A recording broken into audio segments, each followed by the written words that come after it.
O massacre na Praça da Paz Celestial acabou há 30 anos com a reforma política e com a esperança de democratização da China. Na noite de 3 para 4 de junho de 1989, o Exército Popular de Libertação invadiu a Praça Central de Pequim e acabou com o movimento pela liberdade e democracia liderado por estudantes. O total de mortos nunca foi revelado. Estima-se que tenha ficado entre centenas e 10 mil mortes. Até hoje, o regime comunista chinês impõe uma censura total sobre o massacre. O discurso do líder Deng Xiaoping, lançando as reformas e a abertura econômica na China em 3 de dezembro de 1978, foi uma defesa da democracia, mas apenas dentro do Partido Comunista, o que nunca poderia dar certo. De qualquer forma, o regime comunista passou por uma década de liberalização depois do terror da grande revolução cultural proletária, deflagrada por Mao Tse-tung em 1966 para manter o poder e que durou até a morte de Mao em 1976. A esperança de democratização lançada pelas reformas de Deng levou as potências ocidentais a apoiar as reformas na China, na expectativa de que a abertura econômica e o enriquecimento do país levassem a uma abertura política do regime. Em 1984, a primeira-ministra britânica Margaret Thatcher acertou a devolução de Hong Kong à China, que prometeu manter a democracia e a economia de mercado na ex-colônia britânica durante 50 anos. As manifestações pela democracia na Praça da Paz Celestial começaram depois da morte de Hu Yaoban, que havia sido destituído do cargo de secretário-geral do Partido Comunista Chinês em 1987, sob a acusação de apoiar a liberalização burguesa por causa de protestos estudantis. Na véspera do funeral de Hu, em abril de 1989, cerca de 100 mil estudantes marcharam até a Praça da Paz Celestial. De 15 a 18 de maio, o líder soviético Mikhail Gorbachev visitou a China e suas reformas para democratizar a União Soviética eram um exemplo para os estudantes acampados na praça que faziam greve de fome. O então secretário-geral do Partido Comunista Chinês, Zhao Ziyan, chegou a ir até a praça conversar com os estudantes. A decisão de partir para uma repressão violenta foi tomada por dirigentes do partido numa reunião realizada em 17 de maio na casa do líder Deng Xiaoping.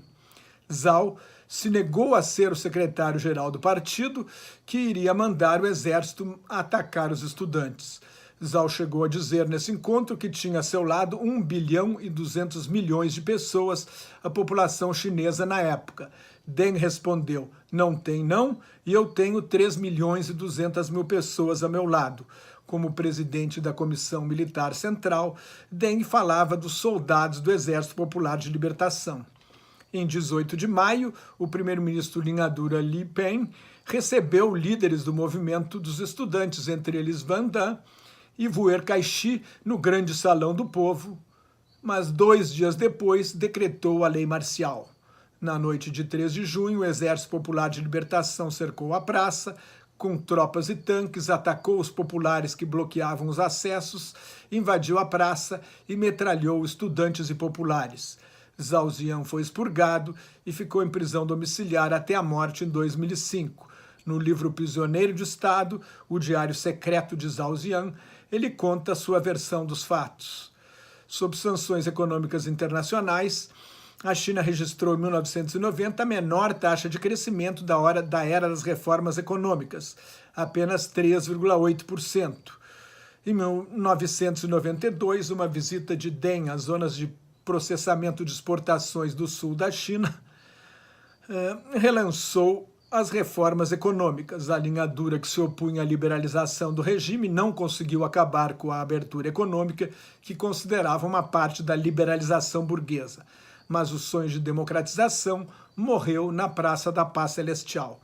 Desde 1989, o regime comunista chinês se tornou cada vez mais repressivo. As forças de segurança e o orçamento das polícias cresceram significativamente. A vigilância sobre ativistas, dissidentes e defensores dos direitos humanos aumentou muito. Em 2010, o crítico literário, escritor e professor e dissidente Liu Xiaobo ganhou o Prêmio Nobel da Paz por sua longa luta não violenta pelos direitos humanos. Ele morreu na prisão em 2017 sem ter a chance de receber o prêmio. Com o desenvolvimento da internet, o regime comunista chinês criou um aparato tecnológico formidável para espionar seus próprios cidadãos. A China comunista sempre foi um estado policial, mas a repressão aumentou muito. Hoje, há cerca de 1 milhão de muçulmanos da minoria uigur internados em campos de concentração e reeducação na província de Xinjiang.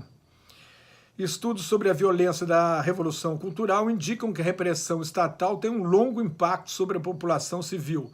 Nas regiões mais abaladas, até hoje é grande a desconfiança em relação aos líderes do partido e do governo. A repressão cala, mas não elimina o ressentimento. Os dissidentes silenciam, a censura impõe esse silêncio, mas as famílias não esquecem e contam o que aconteceu com seus filhos, mantendo viva a memória da repressão. Ao se tornar um ditador absolutista, Xi Jinping aprofundou a repressão e atraiu para si a ira e a revolta dos dissidentes. O professor americano Kenneth Lieberthal, especialista em China, escreveu que o país criou há 2000 anos uma burocracia capaz de administrar o vasto Império Chinês, hoje República Popular da China, mas nunca conseguiu criar um sistema político capaz de administrar a luta de suas elites pelo poder. A China superpotência marcha para se tornar a maior economia do mundo como um Estado totalitário cruel que não respeita os direitos humanos e apoia ditaduras sanguinárias no exterior. Mais notas e comentários sobre política internacional no meu blog nelsonfrancojobim.blogspot.com. Muito obrigado.